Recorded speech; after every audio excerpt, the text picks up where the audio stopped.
Қайырлы кеш, құрметті оқырмандарым. Бүгін сіздермен тауық етін духовкада өте ерекше әдіспен жұмсақ әрі өте балғын, сондай сочный етіп пісірудің ерекше әдісімен бөлісетін боламын.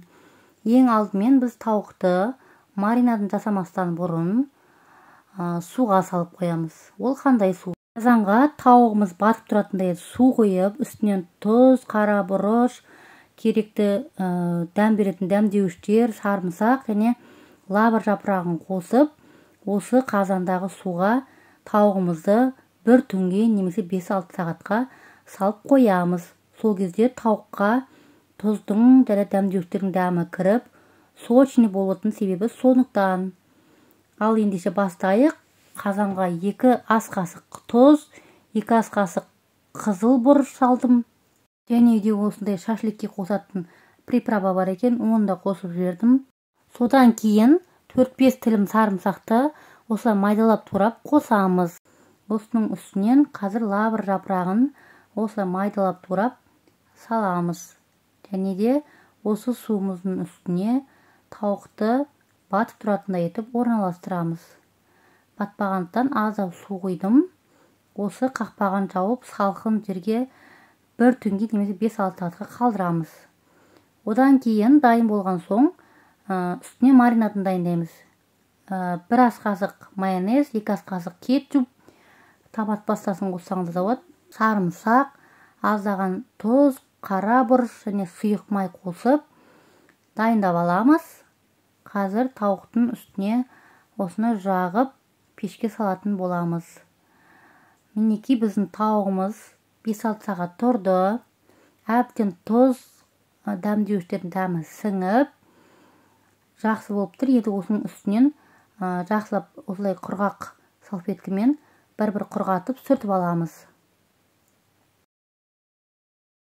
Енді тауықтың бетіндегі осындай бір қабат пленка, яғни терісі болады ғой, соны абайлап жыртып алмай ғана осылай қасықтың көмегімен ашып аламыз.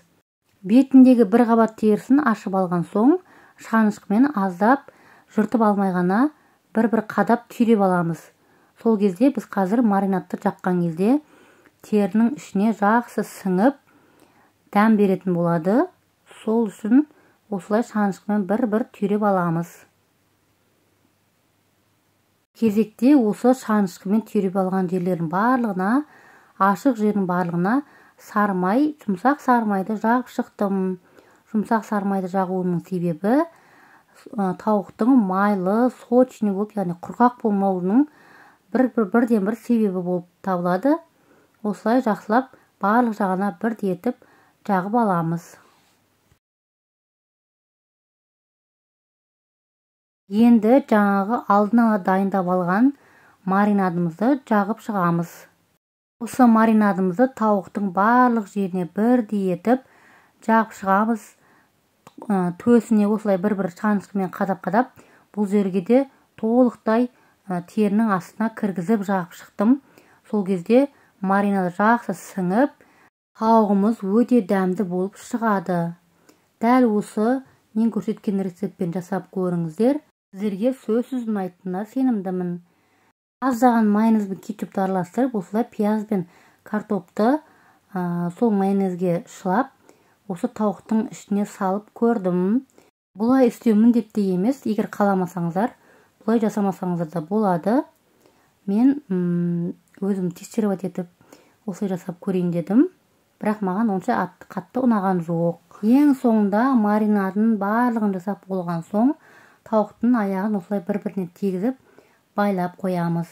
Одан кейін пешке 180 градуста 1-1,5 сағаттай пісіріп алдым мен. Осындай үлкен табаға астына фольга қойдым. Жақсылап суы бәрі май ақ кетпес үшін. Және үстіне осы тауықты орналастырып, пешке 180 градуста 1-1,5 сағат пісіріп аламыз. Дайын болғанын шпажканың көмегімен тауыққа тигізіп көреміз. Егер оңай шыққан болса, онда тауықтың толық піскендігі. Осылай қып-қызыл болып, әдемі болып пісіп шықты. Жанына көкөністермен осындай әсемдеп дастарханға ұсынсаңыздар болады. Дәл осы рецептпен сіздер де жасап көріңіздер. Егер видеом пайдалы болған болса, лайк басып каналыма тіркеліп, қоңырша белгісін басып қойыңыз.